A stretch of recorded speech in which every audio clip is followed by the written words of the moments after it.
안녕하세요. 오늘도 여러분과 함께 말씀 묵상으로 이렇게 함께 만나게 된 서민우 목사입니다. 오늘도 우리에게 주신 하나님의 말씀을 함께 살펴보므로 여러분의 오늘 시작이 하나님의 말씀으로 충만하시기를 바랍니다. 그러면 먼저 우리가 말씀을 읽도록 하겠습니다. 오늘 함께 살펴보실 말씀은 15일자 큐티, 바로 요한계시록 18장 17절부터 24절까지 말씀입니다. 주어진 본문 제가 읽어드리도록 하겠습니다. 모든 선장과 각처를 다니는 성객들과 선원들과 바다에서 일하는 자들이 멀리 서서 그가 불타는 연기를 보고 외쳐 이르되 이 큰 성과 같은 성이 어디 있느냐 하며 티끌을 자기의 머리에 뿌리고 울며 애통하여 외쳐 이르되 화 있도다 화 있도다 이 큰 성이여 바다에서 배 부리는 모든 자들이 너의 보배로운 상품으로 치부하였더니 한 시간에 망하였도다. 하늘과 성도들과 사도들과 선지자들아 그로 말미암아 즐거워하라. 하나님이 너희를 위하여 그에게 심판을 행하셨습니다 하더라. 이에 한 힘센 천사가 큰 맷돌 같은 돌을 들어 바다에 던져 이르되 큰 성 바벨론이 이같이 비참하게 던져져 결코 다시 보이지 아니하리로다. 또 검은 곳 타는 자와 풍류하는 자와 퉁소 부는 자와 나팔 부는 자들의 소리가 결코 다시 내 안에 들리지 아니하고 어떠한 세공업자든지 결코 다시 내 안에서 보이지 아니하고 또 맷돌 소리가 결코 다시 내 안에서 들리지 아니하고 등불빛이 결코 내 안에서 비치지 아니하고 신랑과 신부의 음성이 결코 다시 내 안에서 들리지 아니하리로다. 너의 상인들은 땅의 왕족들이라. 내 복술로 말미암아 만국이 미혹되었도다. 선지자들과 성도들과 땅 위에서 죽임을 당한 모든 자의 피가 그 성 중에서 발견되었느니라 하더라. 아멘.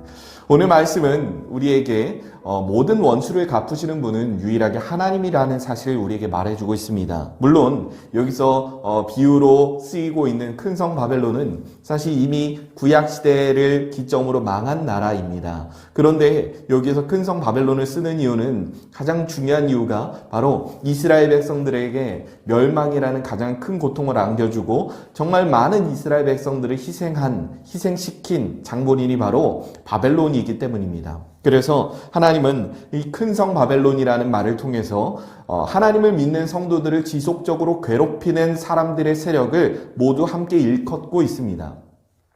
여기서 분명히 우리가 보아 알 수 있는 것은 이 땅에 머물고 있을 때, 그리고 세상의 권력이 아직 우리를 지배하고 있을 때에는 큰 성 바벨론, 즉 하나님을 믿지 않는 자들의 세력이 훨씬 더 강해 보이고 믿는 자들을 압제하는 것처럼 보입니다. 하지만 결국 하나님의 심판의 때가 도래할 때 하나님은 이 큰 성 바벨론에 함께 모여있는 모든 자들을 반드시 심판하실 것이라 오늘 우리에게 말씀을 통해서 약속하고 계시는 것입니다. 즉 우리가 어떤 억울한 일을 당하거나 우리가 어떤 힘든 일을 당했을 때 그 원수 갚는 일은 우리의 몫이 아니라 하나님의 몫이라는 것을 우리에게 분명히 알게 하신다는 것입니다.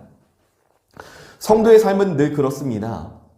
사도 바울이 말했던 것처럼 그리스도의 남은 고난을 나의 육체에 채운다 라고 하는 그 말처럼 성도의 삶은 늘 예수님의 길, 십자가의 길을 걸어가는 삶이기에 억울한 일이 많을 수 있고 그리고 때로는 힘든 일이 많을 수밖에 없는 것이 사실입니다. 그것이 예수님이 먼저 앞서 걸어가신 십자가 고난의 길이기 때문입니다. 예수님의 제자라 함은 예수님이 이미 걸어가신 발자취를 따라 걸어가는 그런 삶을 사는 사람들을 말합니다. 우리가 예수님의 제자라는 것이 확증되는 순간은 우리도 예수님처럼 억울한 고난에 처했을 때 우리는 비로소 세상으로부터 예수님의 제자라 인정을 받는 때임을 우리는 기억해야 합니다. 그런데 여러분, 예수님은 단 한 번도 자신에게 가해지는 여러 가지 억울한 일에 대해서 이것을 스스로 직접 해결하려고 하지 않으셨습니다. 도리어 예수님은 이 모든 것들의 심판의 권한이 하나님께 있음을 이미 알고 계셨습니다. 성도 여러분, 우리가 지금 예수의 길, 십자가의 길을 걷고 있는 것이 맞다면 우리의 때로는 고난, 때로는 억울한 일들 가운데 하나님이 친히 개입하여 주실 것을, 하나님이 함께하여 주실 것을 우리가 먼저 기도하는 그런 아름다운 성도의 모습을 지닌 채로 살아갔으면 좋겠습니다. 세상은 점점 예수님이 오실 때가 다가오면 다가올수록 우리에게 점점 많은 고난을 안겨줄 것입니다. 예수님을 믿는다는 사실 자체가 이제는 굉장히 힘들어진 시대를 우리가 살아가게 될 것이고, 교회를 다닌다는 것 자체가 누군가에겐 핍박의 이유가 될 수 있는 시대를 살아가게 될 것입니다. 하지만 그럴 때마다 우리가 반드시 우리의 마음속에 놓지 말아야 하는 것은, 이 모든 것의 억울함은 내가 직접 스스로 푸는 것이 아니라 바로 하나님이 풀어주신다는 것입니다. 예수님이 잡히시던 날 밤, 예수님이 잡혀가시는 것을 막으려고 베드로는 칼을 빼어 그 칼을 휘둘렀습니다. 하지만 예수님은 베드로의 모든 행동을 저지하시며, 내가 천사의 군단을 불러서 이 사람들과 함께 싸울 수 있음을 너희가 모르겠느냐? 라고 오히려 베드로를 책망하십니다. 예수님이 왜 그런 선택을 하셔야 하는지, 예수님이 왜 그런 억울한 길을 걸으셨어야만 했는지 우리가 마음 깊이 묵상하는 귀한 하루를 살아내시길 주님의 이름으로 축복합니다. 기도하겠습니다. 하나님, 오늘도 우리가 말씀으로 우리를 채우고자 합니다. 말씀이 우리의 삶을 지배하기를 원합니다.